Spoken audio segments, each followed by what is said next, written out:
Welcome back and thank you for staying with us. So now we will begin our plenary session. For the first plenary session entitled Cities and Circularity Towards Global Carbon Neutrality and Sustainability will be delivered by our honorable speaker, Dato Seri Maimunah Muhammad Sharif. She is the Under-Secretary General of the United Nations and Executive Director of UN Habitat. Following, I would like to invite the moderator for the session, Professor Dr. Ho Chin Seong, the Chair of ICLCA 2021 from University Technology Malaysia. So now I would like to pass the session to Professor Ho. Welcome and the floor is yours. Thank you, Associate Professor Dr. Ho Wai Shin, MC for the conference. And a very good afternoon and very good morning to all. My name is Ho Chin Seong, and I will be the moderator for this plenary talk 1 by Yang Berbahagia Dato Seri Maimunah. But before I invite her to the talk, let me read her brief CV. Yang Berbahagia Dato Seri Maimunah is the Executive Director of United Nations Human Settlement Program, or commonly known as UN Habitat, appointed at the level of Under-Secretary level by UN Secretary General on 22nd December 2017. She succeeds Dr. Joan Cruz of Spain. As the Executive Director of UN Habitat, Yang Berbahagia Dato Seri Maimunah has focused on reforming the agency, mobilizing for internal and external support for the organization restructuring, and spearheading the new strategic plan to 2020 to 2023.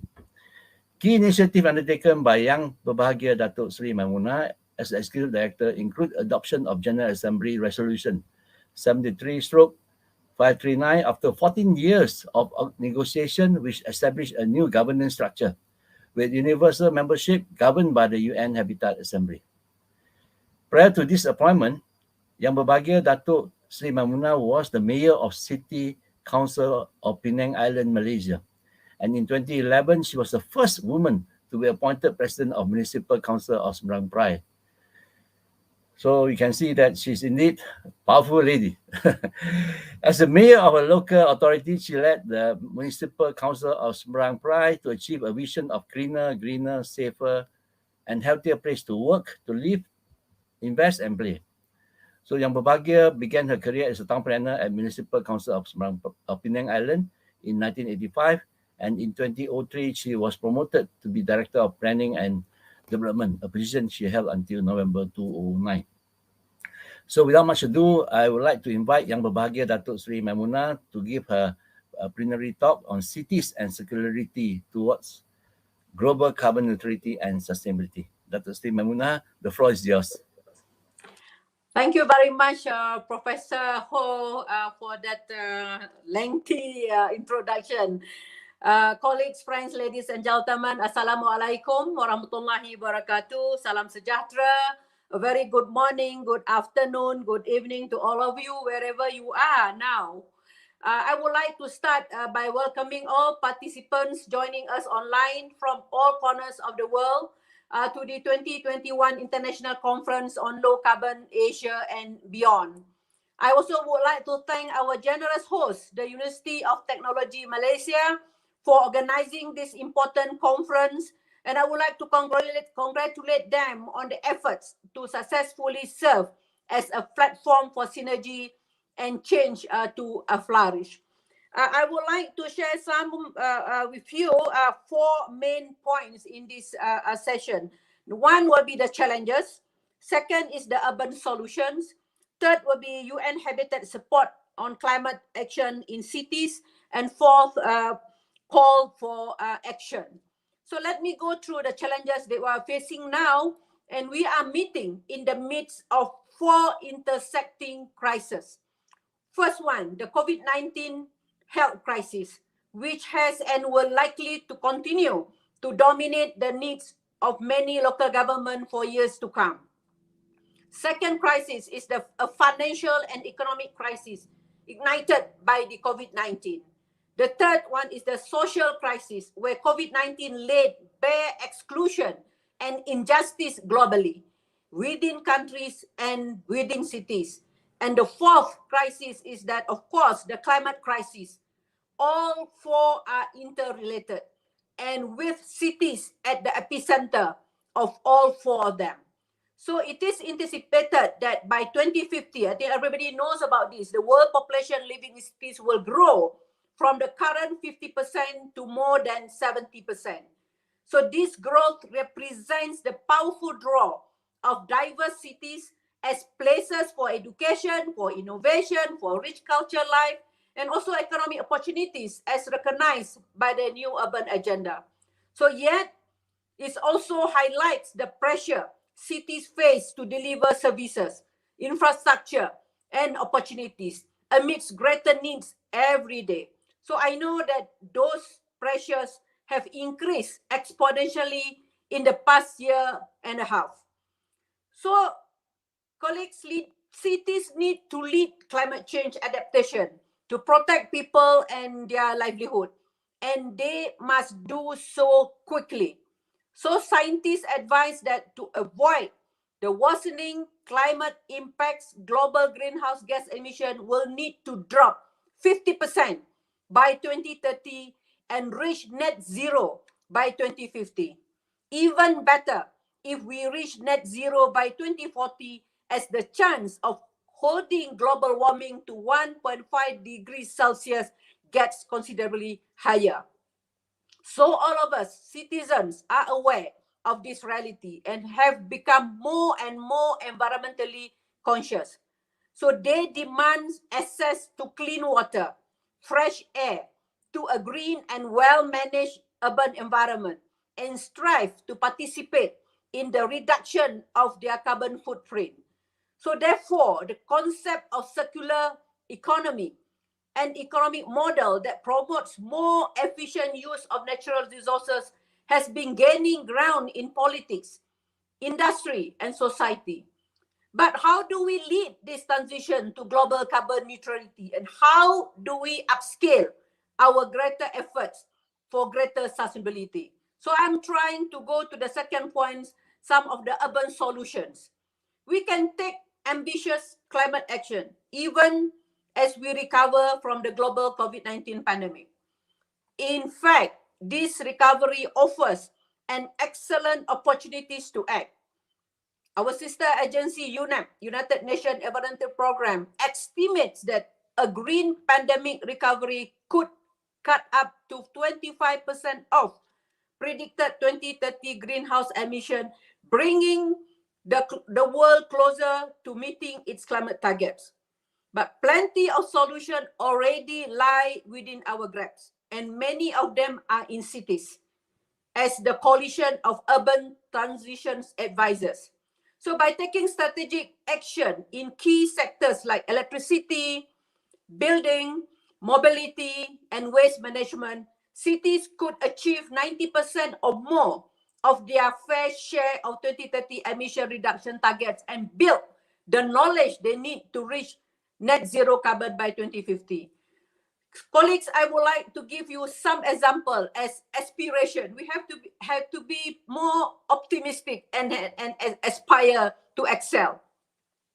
Number one, the generation of electricity using renewable energy is fast advancing and becoming cheaper than usual using fossil fuel. But it needs to be further promoted as most obvious low-hanging fruits.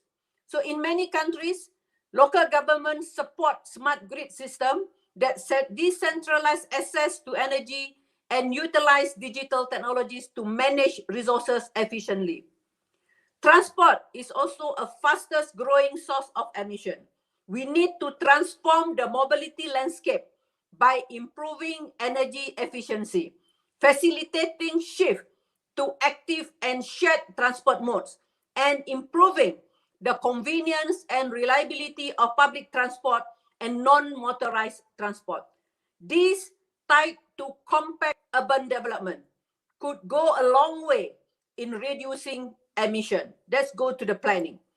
The third example, sustainable shift in the policy framework and technical innovations for the building and construction sector are critical as well. However, there is the sector where we continue to primarily use high carbon material, such as steel and concrete, locking in a higher future energy usage pattern.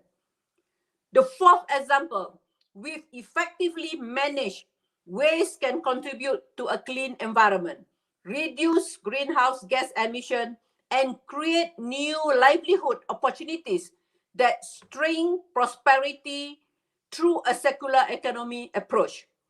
Sustainable collection, recovery, and recycling is key to creating economic opportunities while simultaneously reducing the negative impacts of waste.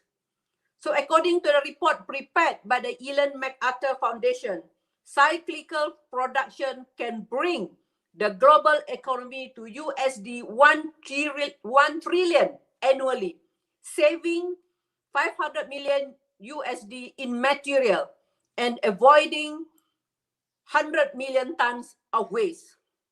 But let us not forget that innovation needs to happen at a systemic level. Tinkering with old technologies is not going to get us on path to net zero quickly enough. And the incremental improvements of sector-based and problem-oriented innovation do not address the long-term needs. So a more profound transformation must be pursued, and it requires co-innovation on technologies, policies, and financial instruments, emphasizing on business models that promotes local capital generation, increasing the accessibility and sustainability process. So let me share with you what is UN Habitat. How can UN Habitat support climate actions in cities? So UN Habitat has partnered with a diverse range of city networks, think tanks, and stakeholders to make sure that our low carbon actions strengthen the nexus between science, research, and policy. For example, last week, we held the Innovate for Cities conference, the premier event bridging climate science, urban knowledge, research, policy, and action. In 200 sessions, we brought together approximately 7,000 presenters and participants to advance climate change innovation. In March this year, we launched the United Nations Innovation Technology Accelerator for Cities, or in short, UNITEC, as we call it, based in Hamburg and funded by the German government. The accelerator is focusing on supporting cities and innovation in an area of open, transparent, and participatory governance of data and digital platform, making spatial analysis and visualization and people-centered smart cities within the context of low emission and resilient development. Let me share with you at the country level. UN Habitat implements programs such as the German-funded project called Urban Pathways.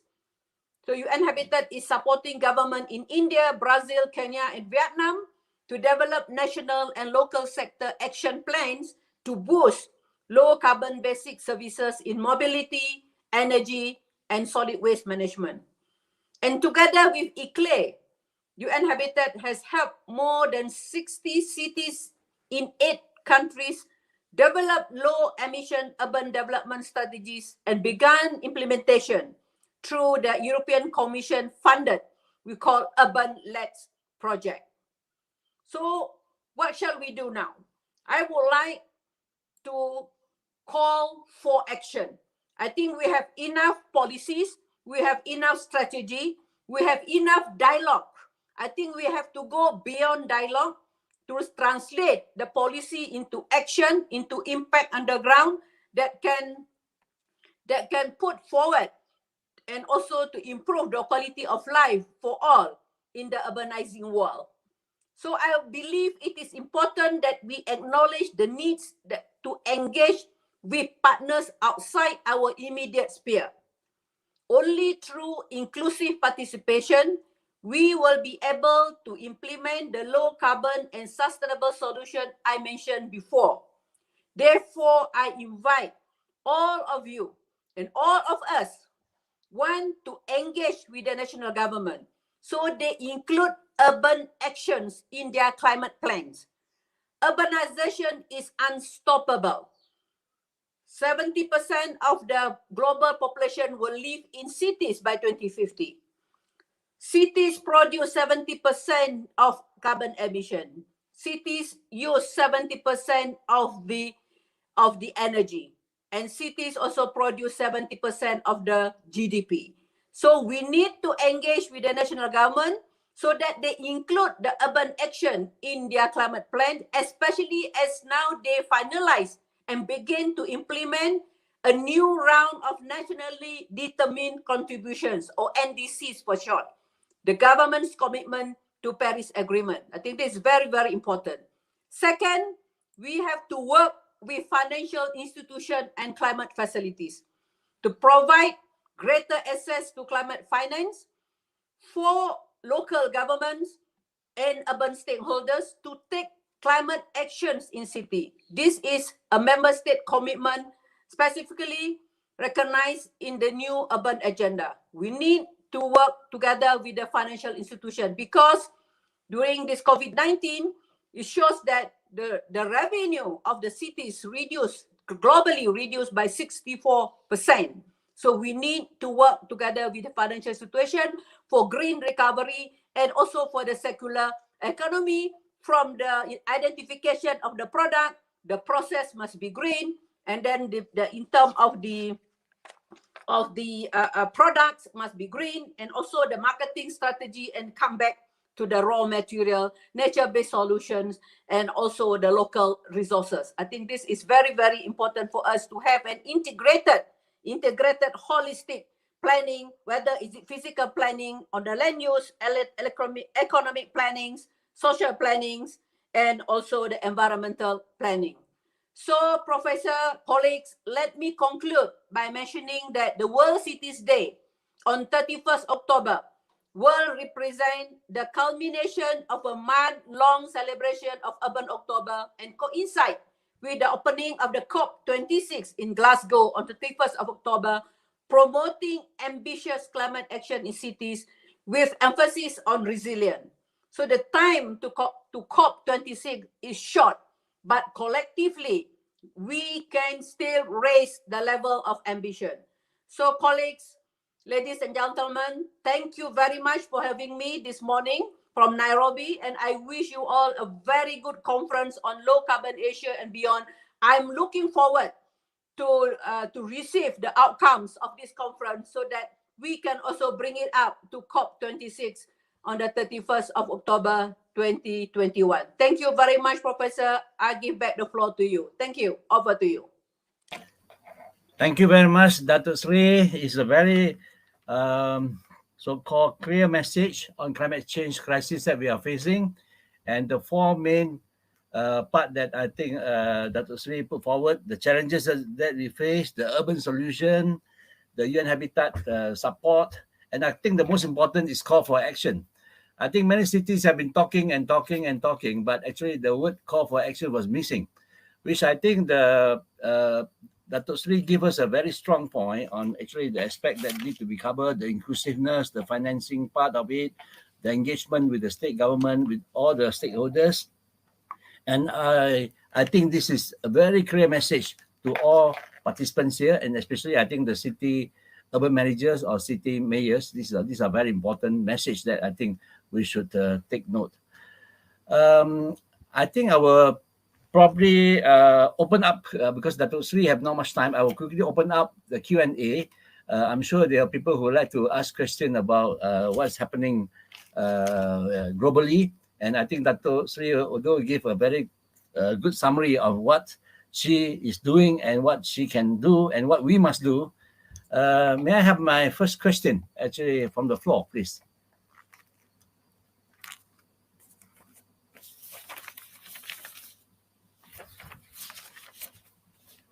You may share a question through Facebook or YouTube or WebEx chatbot. Yes.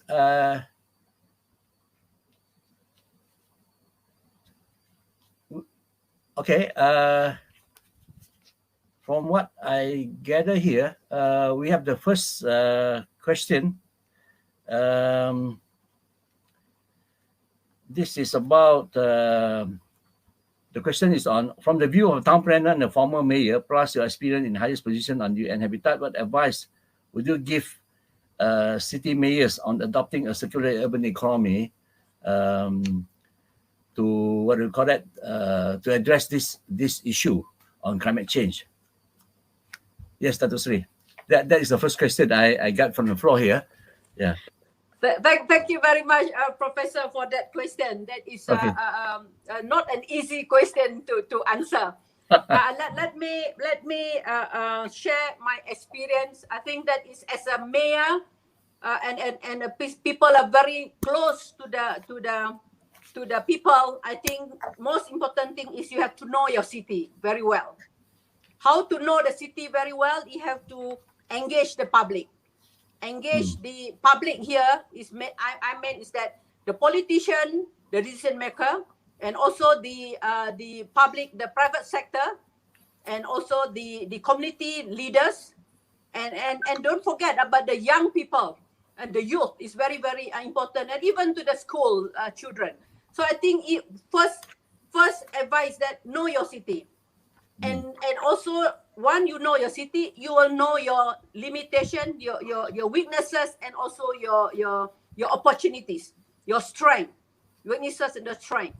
Then from that, the strength you would like to make it more stronger. Then you look for that answer for that strength. And the weaknesses, I think I from my experience is that there are two weaknesses in the cities or need to be strengthened. One is the software and one is the hardware.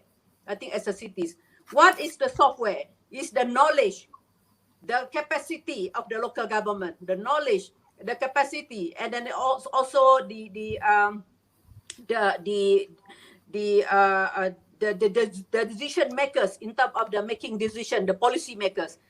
What I mean by the hardware is the technology, and also the innovation and the understanding between the software and the hardware is very, very important. That's sometimes we have the technology, but we don't have the knowledge to maintain, to manage, to run the technology. So that the software and the hardware is very, very important.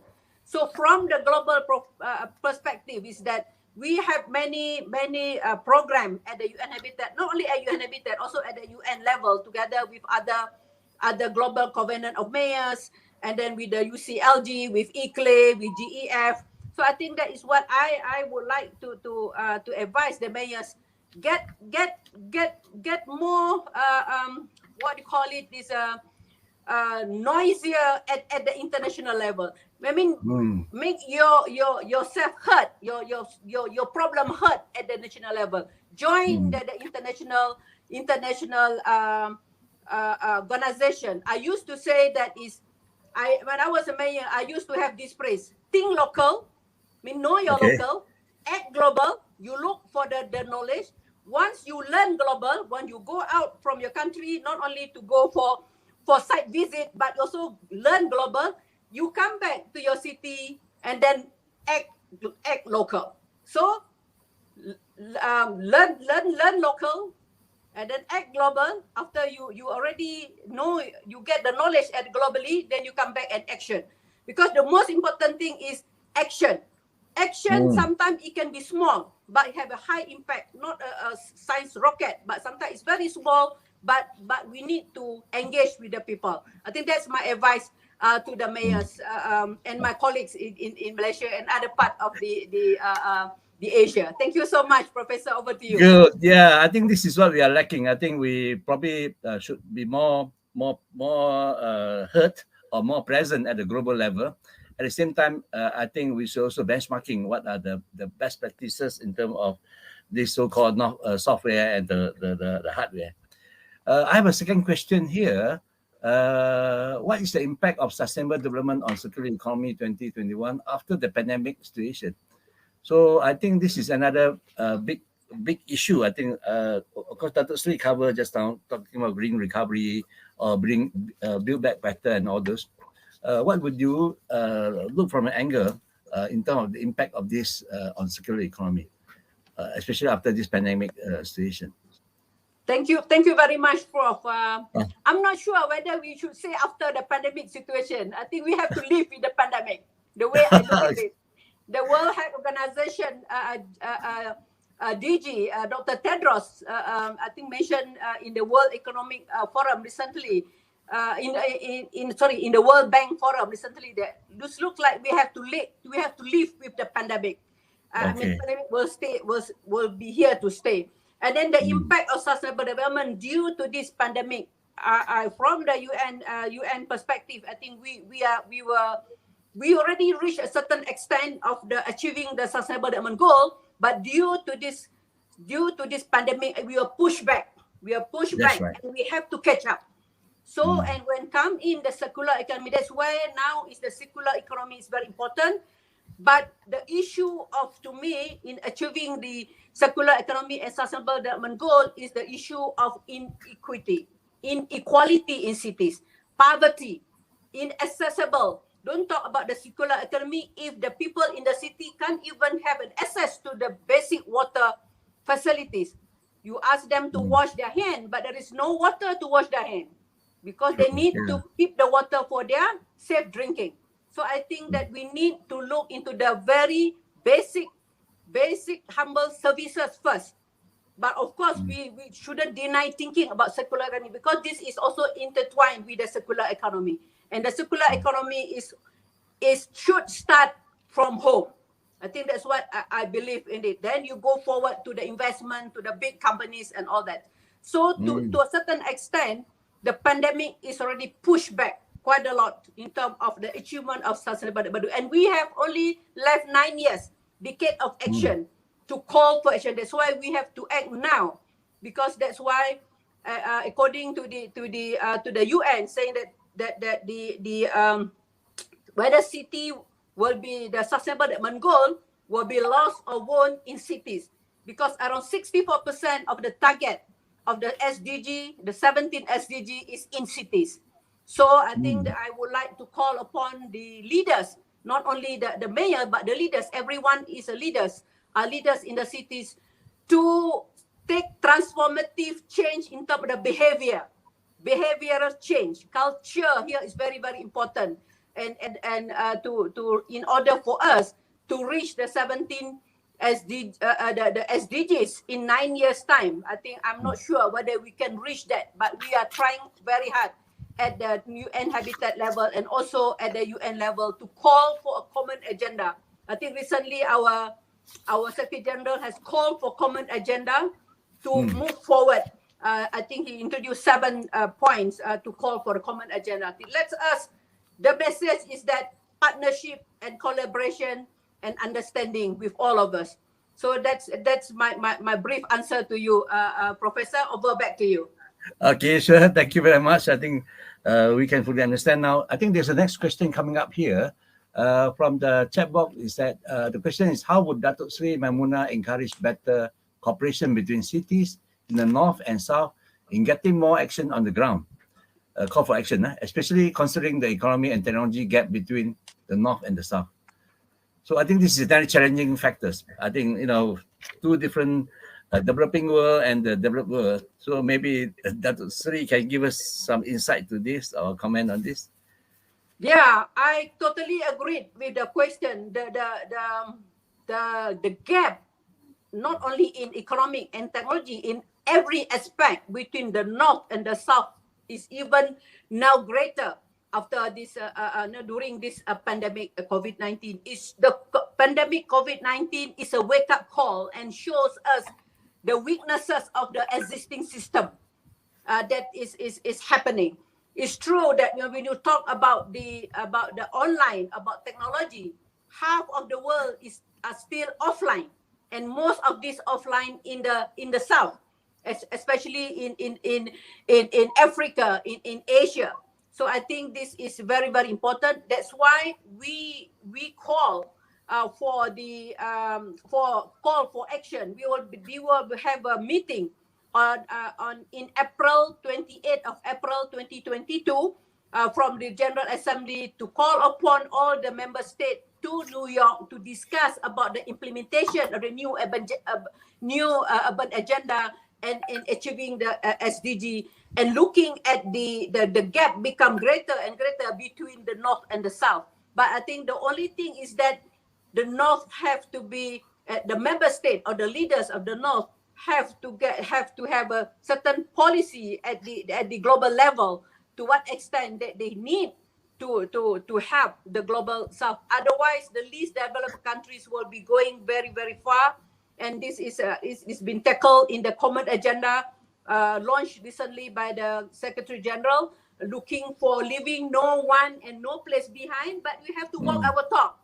It's not just talking about leaving no one and no place behind. But I think this what is negotiation will be going on, and during the General Assembly in September this year, and also will continue to April 28th of April 2022, moving towards looking at the gaps. As I mentioned just now, inequality within city, inequality between region, and also inequality between North and South. We have to make this gap close, but we need the leadership to come together, and come have a common agenda, a new green bond, and new green compact for the whole world. Thank you very much. Over to you, Professor.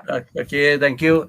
There's one more question from the chat box here. You say the question is about access to funding or financing is one of the major barriers, especially these cities in developing country face in getting or going into low carbon.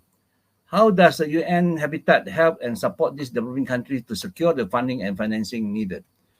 So I think this question is more specific. I think this is one of the challenging things for most of the cities. When going for low carbon is not cheap. So of course, behavioral changes can be done, but some technologies are still very expensive and may not be available. So may not be affordable by these developing countries. Maybe Dato Seri can give some insight on how UN Habitat can come in to facilitate or to help these developing cities. Yeah. Thank you very much, Professor, for this question. It's true. As I mentioned earlier, funding is one of the main things in achieving the low carbon. But in many of the webinar, when I had with the mayors, there are two ways looking at it. One is funding. One is knowledge. There are cities, funding is not a problem. The Green Adaptation Fund is there, but the cities cannot implement the project due to the lack of capacity. That's why they come to UN Habitat. Please, can you help us to prepare the bankable project? Can you ask us to prepare the concept paper? The funding is there. The green adaptation, the World Bank, and all that. So that is one scenario, meaning that funding is available, but the capacity to implement the funding is not there. Second is funding is not there at all, but the capacity is available. So at UN Habitat, we launched last year in the World Urban Forum in Abu Dhabi a cities investment facilities. Please look at our website. I've been tweeting many times on this of these cities investment facilities, which is a platform by UN Habitat to matchmake the cities' needs with the technology or the producer or the technology inventors there. So there's a platform where if let's say you need something A, and then this producer will give you A, or this is the platform that we are putting up, and we are going to continue having this in the World Urban Forum 11 in Katowice, Poland. That is the facilities that we put, and we are also calling up. There are climate adaptation fund, there are green bond. Please, through this platform, we can help the cities to provide to prepare a bankable project or a concept paper which we can help to link. I think I would like to share with you Penang through the Ministry of Environment, CASA, has already applied for this adaptation fund through UN Habitat, and I call upon other cities in Asia or in Malaysia, in Asia, to use this platform so that we can, the money is there, but we just need to matchmake and know where to get the funding. So thank you so much. Over to you, Professor. Thank you so much, Dato Sri. I think it's almost time. We know that you are very busy schedule, and we're really honored to have you to be with us. And we certainly hope to see you face to face one day in Malaysia or even in COP26 if possible. Thank you very much, Dato Sri. And then we would like to I would like to pass back to the MC for the next session. Thank you so much, Dato Sri. Yeah, thank you so much, Professor. Thank you. Thank you very much, Dato Sri Maimunah Muhammad Sharif and Professor Dr. Ho Chin Siong for the insightful sharing. As an academician myself, it is always very interesting to listen to a different perspective, especially from the policymaker and decision maker. Thank you. As a reminder, for the second plenary session, we will begin in about a minute or two. So please take this opportunity to take a quick stretch, a short break, and see you back again. Thank you.